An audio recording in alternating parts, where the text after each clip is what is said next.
Les conciliabus se multiplient après le lancement de la taxe sur la valeur ajoutée. Le Premier ministre veut y voir clair au regard de la surenchère qu'elle crée depuis sa mise en application. Adolphe Mouzito a conféré mardi avec plusieurs décideurs à propos. Les détails dont ce journal. La République démocratique du Congo prend les commandes du secrétariat exécutif de la conférence internationale de la sous-région des Grands Lacs. Ce mandat congolais de 4 ans assumé par le professeur Tomba Loaba se donne comme priorité la lutte contre le trafic illicite des minerais dans cette sous-région. Lutter contre les infections sexuellement transmissibles et le VIH-Sida pour une meilleure prise en charge des personnes vivant avec le VIH-Sida. Tel est le souci de l'Organisation pour la prévention de la maladie et la promotion de la santé OPPS qui a procédé ce mercredi au dépistage volontaire du VIH-Sida aux éléments de la police nationale congolaise. Voilà tout pour les titres. Place à présent au développement. Vous nous suivez, c'est à partir de Kinshasa. Merci de nous rejoindre pour vous informer. La surenchère de la taxe sur la valeur ajoutée, on en parle encore, qu'elle crée depuis son application, a valu la réaction du Premier ministre. Adolphe Mouzito a réuni mardi les ministres, les membres de la Fédération des entreprises du Congo, ainsi que plusieurs acteurs économiques avec comme objectif ultime baisser les prix sur le marché. Même dans les langues locales, les explications sont données sur cette nouvelle taxe en vigueur en RDC depuis le 1er janvier 2012. À la primature, la méthode était purement pédagogique pour faire comprendre à toutes les parties prenantes la quintessence de cette TVA qui occasionnait déjà des hausses des prix, faute de lucidité. Il n'y a pas de changement par rapport à l'ICA qui par le passé était payé normalement lorsqu'on veut dédouaner sa marchandise et actuellement c'est la même chose pour la TVA. Et d'ailleurs, c'est un avantage, a-t-il poursuivi, parce que la TVA est un frais qu'on peut reprendre après. Et pour les commerçants, plus question de l'incorporer à l'impôt sur les chiffres d'affaires, déjà abrogé. Donc, les nouvelles importations ne vont payer que la TVA et l'impact sera entre 2 et 3%. C'est vrai, vous avez raison. Le Premier ministre Adolphe Mouzito a insisté pour sa part sur le fait qu'il y a des opérateurs économiques bien listés et des produits bien répertoriés qui seuls sont assujettis à la TVA et met par conséquent en garde tous les contrevenants à cette disposition. Et je vous l'annonçais en titre, le secrétariat exécutif de la conférence internationale de la région des Grands Lacs est passé à la République démocratique du Congo. Le mandat congolais de 4 ans assumé par le professeur Tomba Loaba se donne comme priorité la lutte contre le trafic illicite des minerais dans la sous-région des Grands Lacs. Les précisions, c'est avec Guillaume Manjolo, conseiller au ministère congolais de la coopération internationale et régionale. La conférence internationale de la région des Grands Lacs reprend normalement 11 pays. Tous les pays qui sont autour des Grands Lacs et leurs voisins. Ce qui fait qu'un pays comme le Congo-Brazzaville fait partie, l'Angola fait partie aussi, en plus de tous les pays qui sont autour de la région des Grands Lacs en font partie. Et c'est une structure qui a été instituée par l'acte de Lusaka en 2006 et qui porte principalement, par les pactes de Lusaka de 2006, et qui porte principalement sur la stabilité, les développements, et la sécurité entre les pays membres qui composent cette structure. Les priorités de la présidence RDC, selon les instructions du chef de l'État, par rapport à ce que j'ai vu faire les ministres Ramon Chibanda, au regard de la correspondance adressée à son collègue chef d'État du Kenya, c'est lutter efficacement avec les outils de la conférence, lutter efficacement contre les trafics des matières premières, qui sont ces trafics-là qui nourrissent les guerres, les foyers de tension dans notre pays et dans le pays voisin. Et par conséquent, ça c'est vraiment la priorité des priorités. Parce qu'on ne peut pas se développer avec autant de foyers de tension, avec la criminalité qui est organisée autour de ces matières premières, autour de ces ressources qui sont là. Donc c'est utile absolument, puisque la RDC a fait la démarche de pouvoir stabiliser au plan interne sa situation, d'amener la paix, la calmie, de mettre les gens au travail. Bon, il est utile qu'on puisse aussi le faire dans la région. On ne peut pas continuer à se développer avec des foyers de tension, avec des activités criminelles dans notre région, et plus particulièrement en RDC. Changeons de cap, 22 ans après, le sourire revient sur les lèvres des fonctionnaires du secrétariat général du ministère des Finances pour permettre au personnel sous sa tutelle d'augmenter son rendement au travail. Le ministre des Finances a favorablement répondu à la demande des fonctionnaires de son ministère. Au total, 2 bus et un minibus ont été remis ce jeudi par le secrétaire général aux Finances. Très marqués par ce geste, agents et cadres ont effectué une descente au cabinet du ministre des Finances dans l'objectif de démontrer leur gratitude. Nous y reviendrons.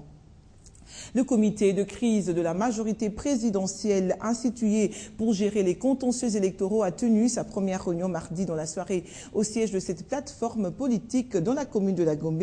Institué il y a peu, ce comité devra tout mettre en œuvre pour régler les différents opposants des candidats députés nationaux et la majorité.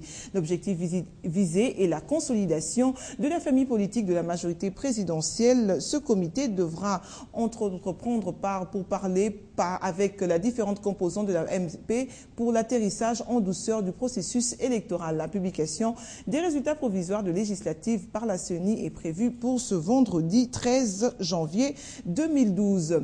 Et puis, le face-à-face hebdomadaire entre la MONUSCO et la presse a été respecté ce mercredi au quartier général de cette mission des Nations Unies en République démocratique du Congo.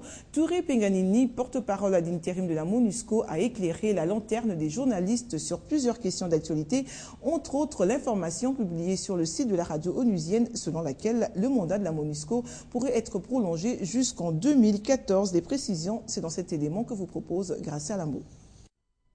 Fausse alerte. Ban Ki-moon n'a pas fait des demandes formelles pour la prorogation du mandat de la MONUSCO en RDC, contrairement à l'information publiée ce mercredi sur le site de la radio Okapi. Évidemment, la date de 2014 a été dite, mais pas pour demander une prorogation du mandat de la MONUSCO jusqu'à cette date-là.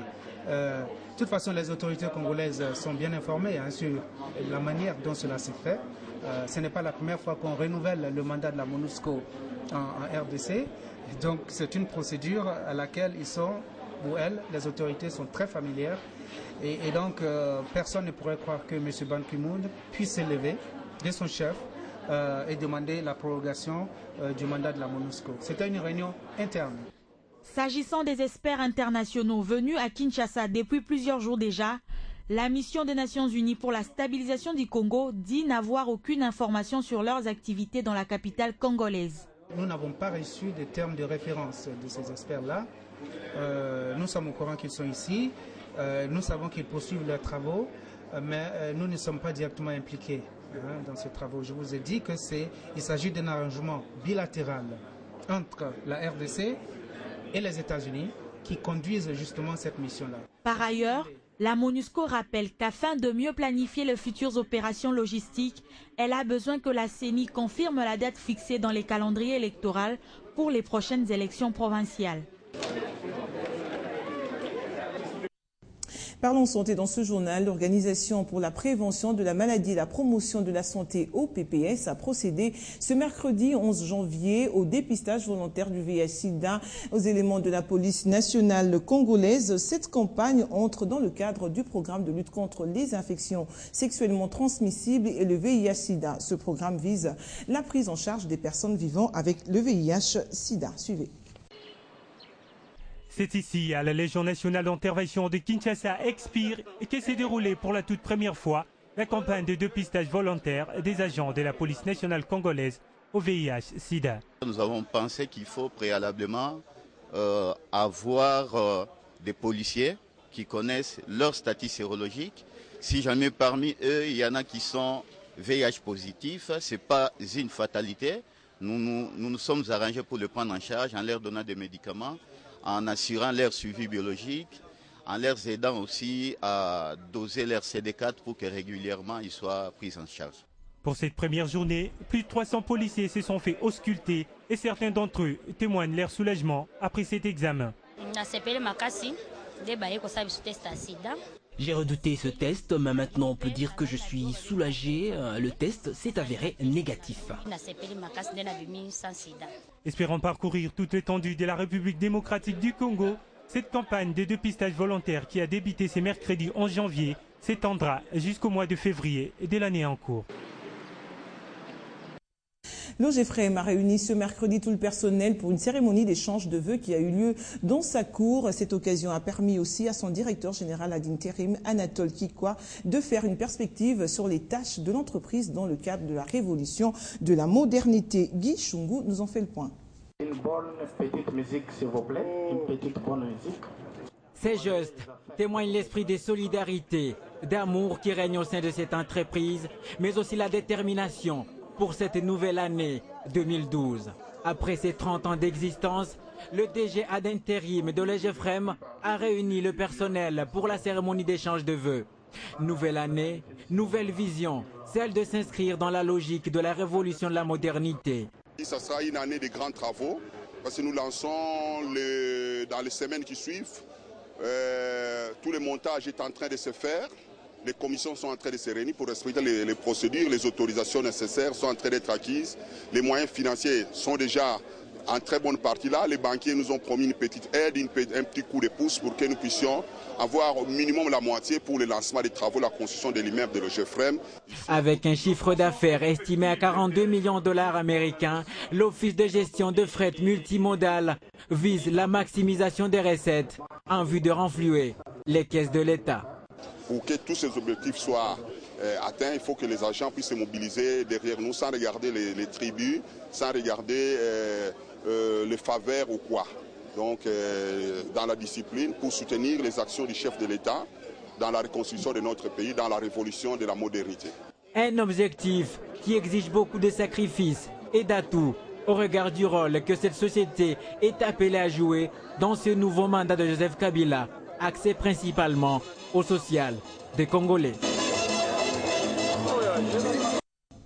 Un accident de circulation s'est produit ce jeudi matin vers 6h30 sur le boulevard Sendoué. Le bus est renversé à quelques mètres seulement de la rivière Kalamou. D'après une des victimes qui était à bord de la Mercedes 207, le chauffeur roulait à vive allure avant de finir sa course contre un autre véhicule. Difficile de dire à l'instant de combien de nombre des victimes. Certaines ont été acheminées à l'hôpital général. Je vous propose ici d'écouter la victime que nos reporters ont rencontrée. À 6h30 à 7h moins.